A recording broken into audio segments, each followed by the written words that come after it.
je vais commencer tout de suite, même s'il manque certains, ils pourront le revoir en différé.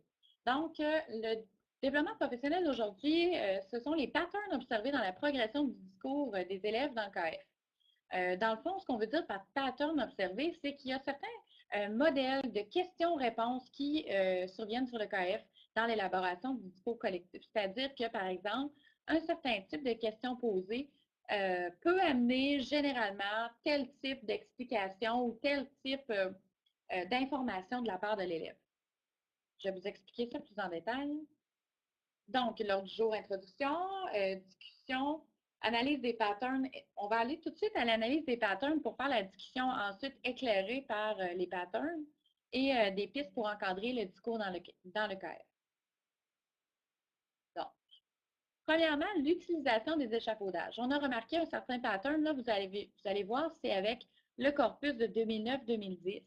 C'est le dernier corpus qu'on a fait en entier. Vraiment, on avait été chercher toutes les contributions des élèves dans les CS les plus actives. Donc, ça nous donnait un corpus de peut-être 1500 notes d'élèves. Donc, vous allez voir, ce sont comme les anciens, si vous voulez, échafaudages, là, parce que cette année, on a changé avec des échafaudages qui entraient davantage dans les idées. Mais ce qu'on remarque, c'est qu'il y a quand même 35 des élèves qui ont utilisé et des enseignants, c'est vraiment confondu, n'utilisent aucun échafaudage sur le KF et que la majorité vraiment des échafaudages utilisés se situe dans ma théorie. Donc, les élèves l'utilisent plus souvent pour tout ce qui va être une nouvelle idée, une façon d'expliquer quelque chose. Souvent, ça va être le premier échafaudage utilisé après une question d'enseignant. Après votre question de départ, le plus souvent, les élèves vont aller chercher ma théorie.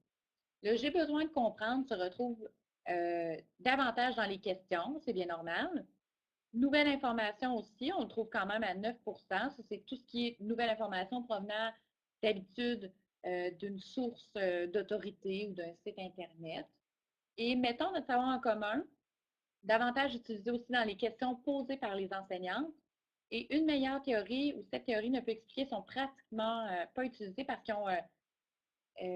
on croit qu'ils ont une connotation négative dans le fond. Les élèves ont de la difficulté à dire « Ah ben moi, j'ai une meilleure théorie que toi ».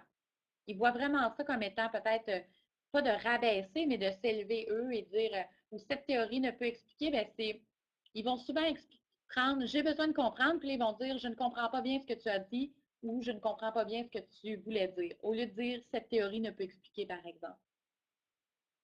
Ils vont faire la même chose, sauf qu'ils l'utiliseront moins. Bon, ça revient pas mal à ce que j'ai dit, que plusieurs élèves n'utilisent pas les échafaudages. Il y a plusieurs classes qui n'ont pas pris l'habitude de l'utiliser. Puis les élèves aussi, si on ne leur rappelle pas assez fréquemment d'utiliser les échafaudages, ne le feront pas. Parce que surtout au primaire, en tout cas moi, ce que j'ai pu observer, c'est que les élèves sont pressés d'écrire. Ils ont hâte d'écrire leur idée. Ils veulent aller écrire sur le KF, répondre à la question et peut-être avoir la bonne réponse. Donc, ils ne prennent pas le temps nécessairement d'ajouter un échafaudage. Mais quand on leur dit, bien, c'est un processus qu'ils aiment, ils aiment ça. Par exemple, ce que j'ai vu dans des classes, c'est qu'une enseignante leur demandait, bon, pour répondre à cette question-là, quel échafaudage on peut prendre? Bien là, quand même, ils disaient, bon, ben moi, je pourrais prendre ma théorie si je dis ça. Ben moi, je pourrais prendre. Il y avait quand même, ils sont motivés à le faire, c'est juste qu'il faut leur rappeler, je pense, plus souvent.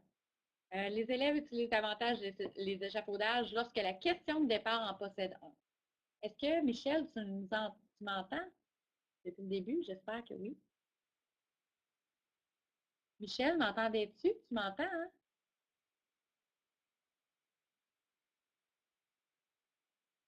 Oui, Hélène, vas-y.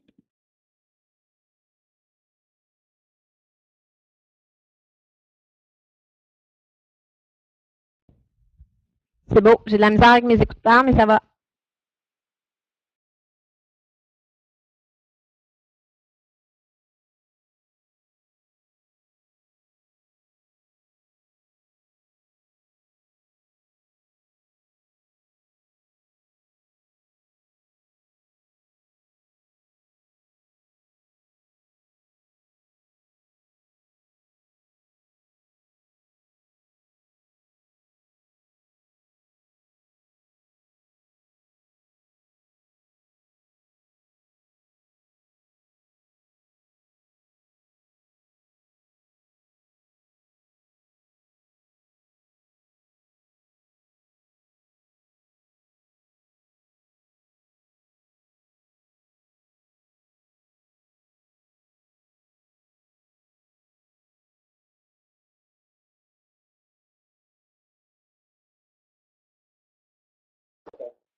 Ce sera pas bien long. Pierre-Anne a des problèmes avec sa connexion. Elle devrait revenir bientôt. Je reviens, ça sera pas long. Merci beaucoup.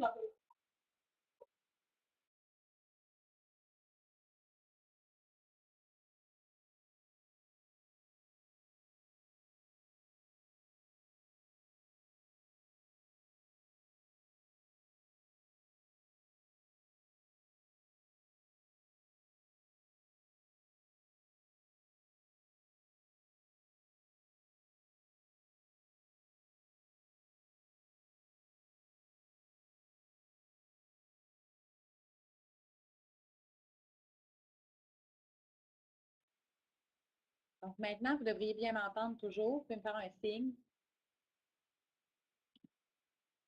Je crois qu'il y a peut-être un petit délai entre moi et vous. Ça fait que quelquefois, je dois parler, puis ça se termine plus tard chez vous, donc j'attends pour avoir la réponse. C'est correct, vous m'entendez? Bon, super. Donc, je vais continuer.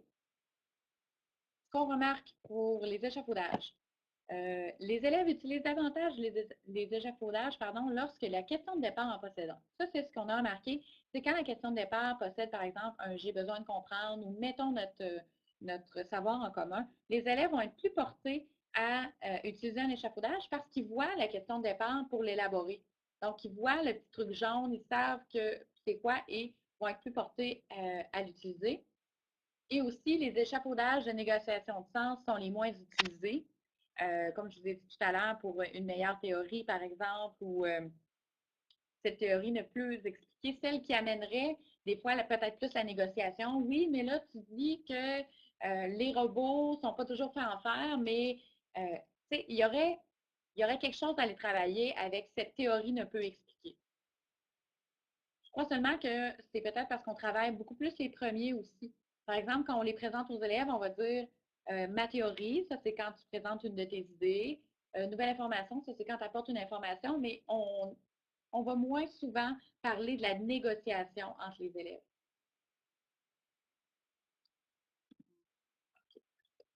Bon, je vais juste... Bon. Pour continuer avec les patterns, on a l'utilisation type des échafaudages de base. Donc, ma théorie, j'ai besoin de comprendre, nouvelle information, ce sont vraiment des exemples d'utilisation qu'on a vus dans le corpus de 2009 à 2010. Et ça, on marque une meilleure théorie, et cette théorie nous a expliqué, ils ont été utilisés, mais souvent par des élèves du secondaire. Donc, ça apporte vraiment une négociation. Je sais maintenant que les ouragans se forment dans l'eau. Les ouragans sont la rencontre du froid et du chaud. C'est comme une meilleure théorie, c'est comme si l'élève avait fait une synthèse. Et cette théorie peut expliquer, si on brûle les déchets, il va y avoir de la fumée toxique qui va polluer l'air. Ce n'est donc pas une solution pour aider nos forêts. Donc, l'élève apportait quelque chose à la contribution d'un de ses pairs. Je vous présente une autre grille. On ne la lira pas en plus, elle est écrite toute petite. C'est vraiment pas la mieux qu'on avait, mais c'est pas grave. L'essentiel est là. Donc, cette grille-là présente les types de questions, définitions et des exemples qui sont présents dans le KF, encore 2009-2010. Dans le fond, ce qu'on a fait avec les questions, ce que Jean-Philippe et Angela vont faire pour 2012-2013, oui, je pense que oui, les gens m'entendent. Vous ne m'entendez plus, ceux dans le bureau, c'est parce que vous êtes dans le rouge. Parce que je crois que Hélène et Michel m'entendent très bien. On a des problèmes de connexion à l'université. C'est ça. Vous ne m'entendez pas parce que vous êtes dans le rouge. Oui, ils m'entendent, ils sont à côté. Donc, ça, c'est les types de questions. Dans le fond, ce qu'on fait pour voir les questions dans le KF, c'est qu'on va les coder selon est-ce qu'elles demandent une réponse courte de la part des élèves? Est-ce qu'elles demandent une réponse longue? Ou est-ce que ce sont des questions, des méta-questions, des questions orientées sur le processus? Et ensuite, avec ces types de questions-là, on en refait des définitions. Par exemple, réponse courte, il peut y avoir des questions de vérification. Questions factuelles qui demandent un oui ou un non. Une alternative, un choix entre deux alternatives. Par exemple, est-ce que les ours hibernent ou hivernent? Donc, ça donne à l'élève, ça demande à l'élève, ça peut être seulement une réponse courte. C'est certain qu'on espère qu'ils disent les ours hibernent parce que, mais la question ne demande qu'une réponses courtes. Les réponses longues, on a les définitions, les exemples, les comparaisons, les interprétations, les causes, les conséquences, l'activation, la prédiction et l'opinion. Donc là, c'est vraiment tout ce qui peut demander une réponse un peu plus complète, un peu plus de haut niveau. Et ensuite, le type méta, c'est vraiment par rapport au processus qui est en train de se passer. Par exemple, dynamique de groupe. J'aurais une grande question pour vous. Comment les arbres fabriquent leur oxygène? Par exemple, l'enseignant peut poser cette question-là pour redonner un souffle à la discussion, ou l'élève, plus souvent, ce qu'on voit, c'est que ce sont les élèves qui vont l'utiliser comme des questions de clarification. Par exemple, tu dis telle chose, je ne comprends pas, pourrais-tu me l'expliquer? Ça, c'est des questions méta. Qui ne sont pas nécessairement sur les contenus, mais qui sont importantes quand même dans le discours. Donc, la répartition de ces questions-là dans le corpus 2009-2010 est assez équilibrée. On voit que 37 des questions sont des questions qui vont demander des développements courts dans les réponses, 32 des longs et 31 des méta. Et on voit ici, je vais aller chercher le petit... on voit ici comment elles se sont distribuées. On voit que dans les questions courtes, c'est vraiment concept à compléter. Concept à compléter, si je reviens ici, c'est remplir des blancs, les réponses qui ne nécessitent pas plus de quelques mots. Par exemple, qu'est-ce qu'ils boivent? Ici, je suppose que l'élève avait écrit quelque chose comme les loups vivent dans la forêt et ainsi de suite. Et là, un autre élève lui demande, mais qu'est-ce qu'ils boivent, ces loups-là? La réponse aurait pu être simplement de l'eau. C'est une question qui est vraiment assez simple. C'est surtout ça qui a été posé dans les réponses courtes, tandis que dans les réponses longues, on a vraiment une bonne distribution. Il y a quand même une bonne différence là, vraiment entre tout ce qui a été posé. C'est certain que définition et exemple sont les plus présents, mais les autres aussi ont une petite présence. Et dans Méta, ce qu'on voit, c'est que c'est surtout des questions de clarification, comme je vous en ai parlé tout à l'heure, de la part des élèves.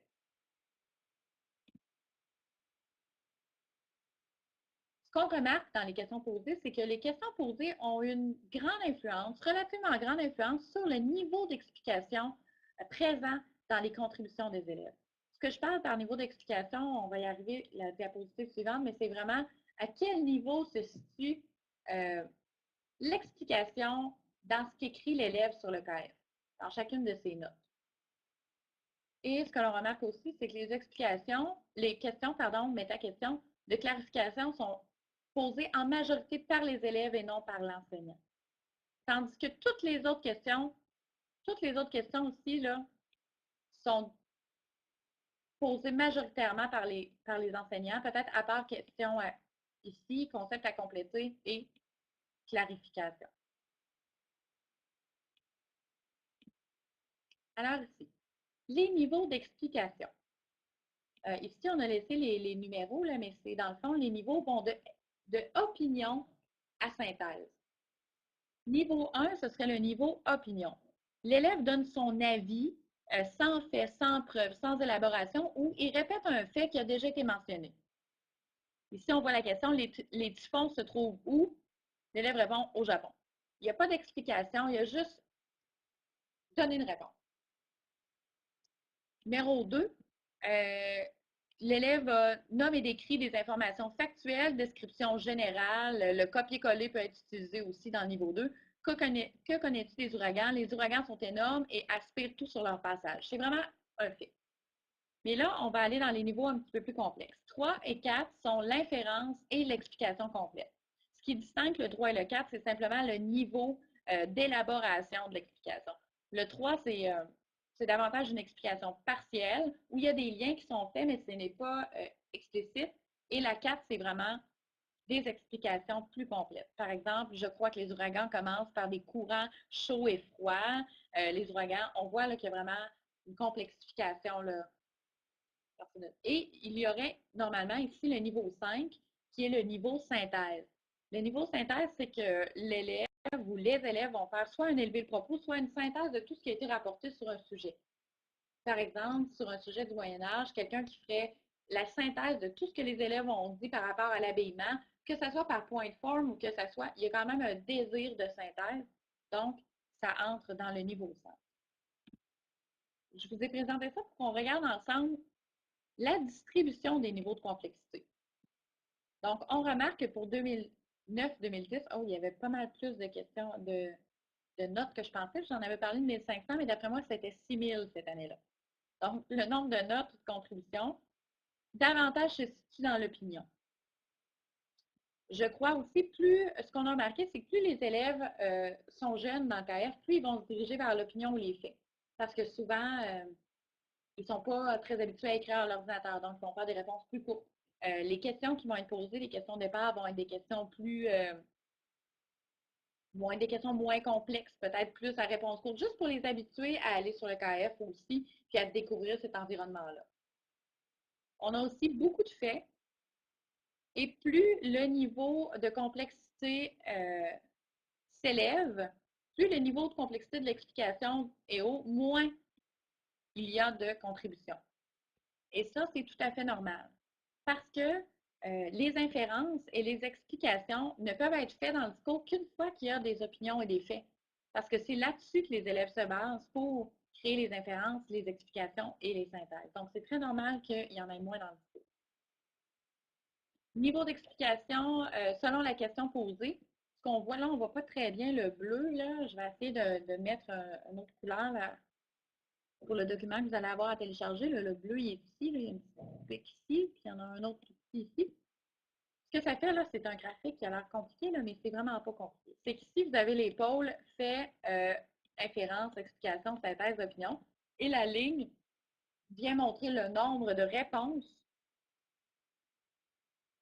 Oui, le nombre de réponses pour chacune des questions. Par exemple, si ce sont les questions à développement long, on a trouvé beaucoup d'explications, beaucoup de faits, beaucoup d'inférences et plus d'explications qu'ailleurs. Donc, les développements longs, c'est vraiment les questions qui ont été le plus souvent posées, peut-être comme question de départ, et qui a amené des réponses de tout ça. Le développement en cours, on va trouver une pointe dans les faits, et c'est normal parce que, par exemple, si je demande un choix entre est-ce que les ours hivernent ou hibernent, et que l'élève me répond, bien, ça va être un fait. Va être considéré comme un fait, va être présenté comme une affirmation. Même chose pour l'inférence, on ne voit pas beaucoup. Et les méta-questions, on les trouve aussi un petit peu partout, mais surtout dans les faits, les inférences et les opinions, parce qu'elles vont amener l'élève à préciser sa contribution. Est-ce que je vais trop vite? Est-ce que ça va, Hélène et Michel? Moi, je dois vous quitter. Désolée, je vais aller voir en diffusion. Parfait. Au revoir, Hélène. Bonne journée. Il n'en reste pas long en plus, mais si on continue avec les échafaudages et le niveau d'explication. Ensuite, on a voulu voir est-ce que les échafaudages ont un lien avec le niveau de l'explication où va atteindre la contribution d'un élève. Ce qu'on a pu voir, c'est que le aucun est encore très présent parce que peu importe c'est quoi le niveau d'explication, il y a toujours beaucoup d'élèves qui ne mettent pas d'échafaudage. On voit aussi la même tendance avec ma théorie parce que peu importe, il y a beaucoup de gens qui utilisent il y a beaucoup d'élèves qui utilisent ma théorie, peu importe le style, pas le style, pardon, mais la complexité de l'explication qu'ont leur contribution. On aurait pu croire qu'ici, dans information factuelle, on aurait eu davantage de nouvelles informations. Parce que information factuelle, ça va ensemble. Et pourtant, non. Les élèves s'en sont servis davantage pour amener quelque chose de nouveau qui aurait pu être dans cette théorie ne peut expliquer ou une meilleure théorie, mais ils ont décidé d'utiliser une nouvelle information parce qu'il n'y avait pas la notion de je vais t'apprendre quelque chose ou je vais en faire plus pour élaborer ta note. Et on remarque essentiellement les mêmes proportions pour, mettons, nouvelle information, pardon. Il est un petit peu plus présent dans l'information factuelle et dans inférence produite par des faits, mais il est quand même relativement présent là, dans tous les niveaux de complexité. Qu'on remarque, les synthèses sont rares dans le discours parce qu'elles se composent d'opinions, de faits et d'inférences, et c'est très normal dans le fond qu'il y ait beaucoup moins de synthèses que d'opinions et de faits, parce qu'elles servent justement à ramasser tout ça. Les questions longues amènent un plus grand nombre de réponses en termes vraiment de nombre, c'est ce que je veux dire, pardon. Il y avait un plus grand nombre de réponses parce que souvent, ce sont les questions de départ posées par les enseignants. Et l'échafaudage ma théorie est le plus utilisé même lorsque les élèves présentent des faits. Si on vient ici, c'est vrai, je ne l'avais pas soulevé, ma théorie est quand même très présent ici, bien que l'élève présente des faits ou quelque chose qu'il a trouvé sur un site Internet ou dans un livre, même s'il dit la source et tout, il va quand même mettre ma théorie. Donc, c'est plus comme une porte d'entrée, on dirait ma théorie. Il y aurait vraiment des explications à avoir avec les élèves à propos de ça. Ici, des pistes pour promouvoir la progression du discours dans le KF, poser des questions de départ complexes qui intègrent des échafaudages pour amorcer une discussion riche. Ça, la plupart le font déjà. C'est déjà très... les questions de départ, souvent... je viens de voir un nez. Les questions de départ sont souvent en développement long. Expliquer aux élèves la signification de chaque échafaudage, par exemple, et modeler leur usage. Dans le fond, offrir des exemples de ce qu'on peut faire avec les échafaudages, surtout pour ceux qui amènent la négociation. Préparer des notes synthèse, de Rise Above, des élever le propos, comme des exercices d'écriture partagés en grand groupe. Ça peut être autant en grand groupe, ça pourrait être en équipe d'élèves, mais on devrait davantage axer sur l'élaboration de synthèse pour boucler la boucle aussi sur le KF. Par exemple, on arrive à la fin d'un projet, bien, faire une note élevée le propos, ça amène une belle fin de projet. Ça permet aux élèves de faire une synthèse sur ce qu'ils ont travaillé. Et finalement, vos idées, comment amener les élèves à améliorer leur niveau d'explication et leur niveau de questions posées sur le KF. Et là, si on avait été plusieurs, on aurait pu en discuter, mais Michel, je vais te laisser quand même la parole si tu as des questions ou si tu veux ajouter quelque chose. Désolée, j'ai des élèves. Désolée, j'ai des élèves d'arrivée, là. Fait que. Mais non, je trouve ça super intéressant, Pierre-Anne. Merci beaucoup. Ça, ça porte à faire réfléchir, puis je me dis que comme enseignant, on peut changer nos questions aussi, là. J'ai peut-être une part à jouer si je veux que mes élèves développent plus. Des questions sur les explications, il y avait une influence des questions sur les explications des élèves, mais c'est certain aussi, en tant qu'enseignante, ben, il y a un regard de très près que tu as sur, par exemple, le KF, la question que tu veux poser. Puis là, avec un exercice comme ça, parce qu'on ne l'avait pas donné, ce DP-là, l'année passée, malheureusement, il n'y avait pas eu de gens, mais là, au moins, on va avoir eu un enregistrement. Donc, on espère que ça peut vous aider aussi à voir comment ça se passe sur le KF. Oui, en tout cas, moi, ça m'aide. Ça me force à me questionner, puis c'est sûr que je vais retravailler au niveau des questions, là. En même temps, je vais te présenter Jean-Philippe, qui est un nouveau dans l'équipe d'école éloignée en réseau, et je vais te laisser la parole. Parfait, merci. Bonjour, Michel. Si dans le fond, de ce que j'écoute de Pierre-Anne, là, dans le fond, le but, je crois, un peu du KF, c'est d'arriver à faire des rise above, dans le fond, vraiment des notes synthèse. Je crois, moi j'ai remarqué, vu que je ressors les questions en ce moment sur ce que vous avez fait en 2012, mais je crois que ça pourrait être intéressant peut-être aux enseignants euh, de suggérer ça, ce rise above, vraiment après un long fil de discussion, de suggérer. Maintenant, de tout ce qu'on a appris, qu'est-ce que vous en comprenez? Peut-être le suggérer si on veut en arriver à amener les élèves à créer des liens. D'accord. Je pense que l'erreur qu'on a fait l'an dernier, c'est qu'après le KBIP avec New York, on a commencé via. On n'est pas revenu sur le KF après. Donc, je pense que ça aurait pris un retour parce qu'ils ont continué à échanger avec VIA. Ils ont développé sur le sujet. Et c'est à ce moment-là, je pense qu'il aurait fallu revenir sur le KBIP pour avoir une chance là, de leur donner l'opportunité de faire des rise above, là, des synthèses. Ça, Michel, fais-toi en pas. C'est une très bonne idée, Michel, de revenir parce que souvent, ce qui arrive, c'est que je crois que pour débuter, puis ça fait partie du processus d'appropriation du KF aussi, les enseignants, les enseignantes vont l'utiliser pour une partie de leur projet. Par exemple, pour faire ressortir les premières idées des élèves par rapport à un thème, par rapport à un problème, par rapport à une question. Mais ensuite, vont se servir de ça pour aller ailleurs, soit sur VIA, aller faire des textes informatifs, aller faire de la rédaction, aller faire une maquette. Et donc, le KF est vu comme le tremplin, mais peut-être pas la fin, la boucle non plus, à la fin. Il va être vu comme pour commencer, puis après, on ne revient pas nécessairement, mais ça, je pense que ça fait vraiment partie du processus d'appropriation de cet outil-là.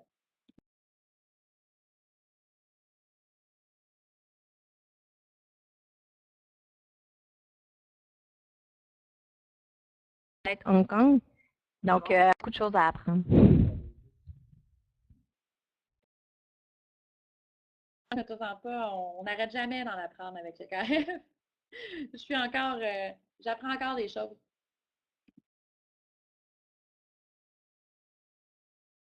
Hong Kong. Donc, à devoir vous quitter, un gros merci, j'apprécie énormément. Puis je vais essayer de commencer tout de suite là, cette année avec New York, à essayer de mieux l'utiliser. Puis on devrait commencer dans une couple de semaines, peut-être Hong Kong. Donc, essayer de le partir peut-être comme il faut là, tout de suite au début.